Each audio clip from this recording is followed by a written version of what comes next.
Okay, I haven't finished what I was saying about the pain in God. That's it. And no, I think I was done. Just the last paragraph, I think, or last sentence. In these ungodly realms, more and more artificial stuff keeps on getting created. Bionic robots, clones, soulless android. There exist realms which have no pain, emotional, psychological. Problem with my book now. There, everything is godly. Yeah, that's it. There exist realms which have no pain, emotional, psychological, or physical. There, everything is godly because they maintain connection with the Divine One at all points. The beings which deliberately sever that connection create ungodly realms, which are not part of the One, simply because they don't adhere to the One's specification for creation. One specification for creation.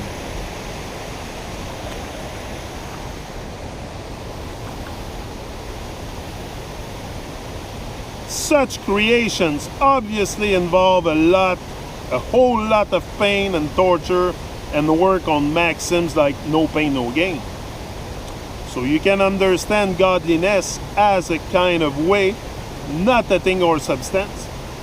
Most of this 3D physical realm on this planet is not functioning by that way, and thus is not godly.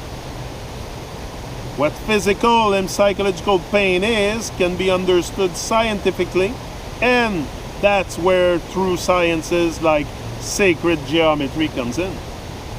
So yes, everything is not God. There is a moving away from God, and that's why there is pain. The Santa Claus notion. There are many here who feel that God is a being whose sole purpose is to fulfill their desires. No matter how bad infringing those wantings are for other beings or nature, that they are against divine laws, should not matter either. Their wants and likes are primary. Rest is secondary, including God. That's true. Very, very true. Just look around. God, as a playful observer who always sides with those who exist in accordance with divine laws, doesn't sit well with their God as Santa Claus, bearing Candy's notion. They say that's why many people don't believe in God anymore, because it doesn't cater to their crazy, unwholesome whims and fancies like the evil system does. It's surprising, though, that they are still not happy in the evil system, suicidal or close to it in most cases, as they continue their tirade against God.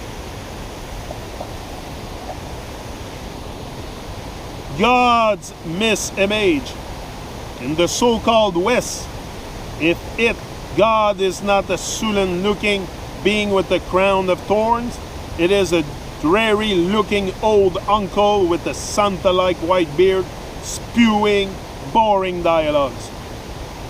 Basically anything which female cannot feel attraction towards. If female get disassociated with God, society automatically will. Yep.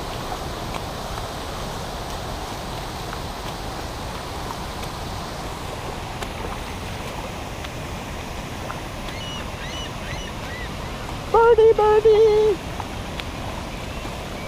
Hey, look at this place. Me, now, every time I come here, I'm in the here every time I come here.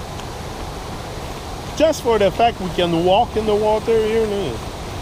Like, there's not too many rivers that you can have this whole place to walk in with.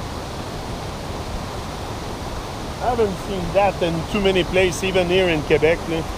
Like, this is majestic here. Wow. And you can bat in the river too. I brought my bathing suit. Might do a dip.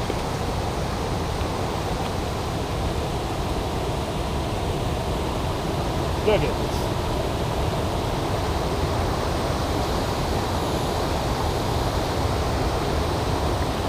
Majestic.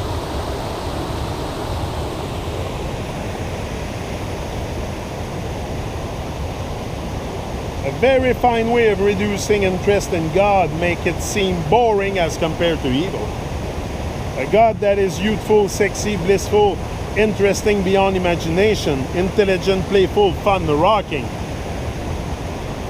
would completely upturn the whole edifice their hellish world stands on. Vedic conception of God was always embodied by the Krish archetype, the alluring enchanter, the lover, the pilayer, because that's what God divine is. A role which evil has been trying to play unsuccessfully.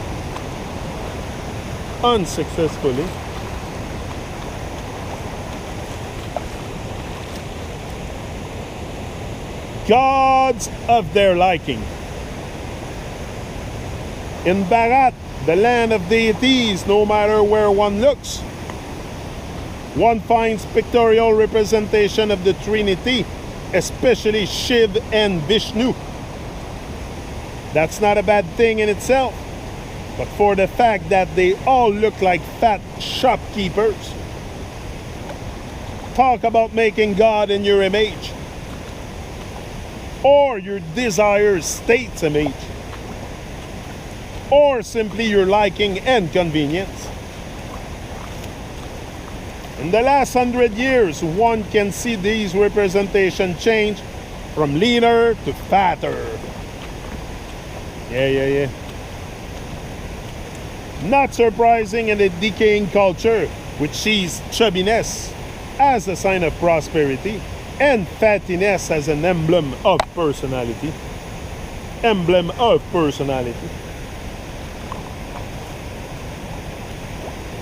The female deities are all based on faces and physiques of popular Bollywood actress.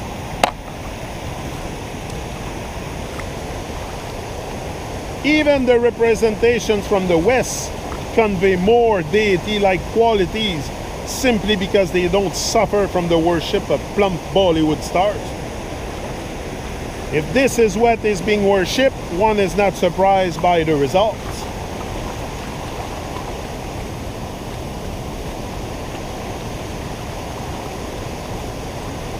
Pictorial human representation. Pictorial human representation of deities belonging to other dimensions is a subtle, tricky process, requiring coming together of the best of everything, not the pandering to the convoluted program aspiration of the lowest common denominator. He will be back.